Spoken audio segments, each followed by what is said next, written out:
سلام دوستان، خوش اومدید به یه ویدیو دیگه. من تاها هستم از چنل تاها ای پی.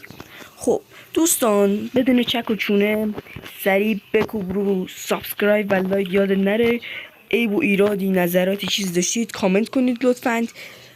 من در این شورت ویدیو میخوام بهتون یک اتیشمنت فوق‌العاده واسه گان خیلی خفن BP50 هستش بهتون بدم. این گان هم در بتل هم در مولتی خیلی کاربرد بسیاری داره واسه من. یعنی من بدون اون فکر نکنم بتونم فایت بدم. آقا در بتل اینجا هستش. دونه بدونه اتیشمنت ها رو واسه تون میزنم، خودتون چک کنید. اینم از این. خب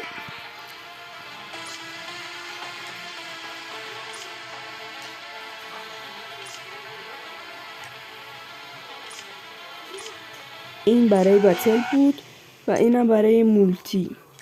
این پرک ها رو هم واسش بذارید.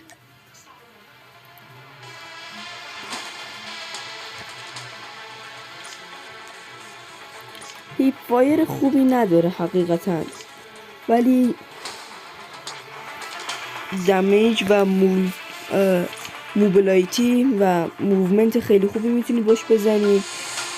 فایر رایتش هم فوق العاده بالاست، کنترل عالی داره و رنجش هم مناسبه. خب دوستان، تا ویدیو بعدی، خدا نگهدار. یادتون نره که ساب کنید. خداحافظ دوستان.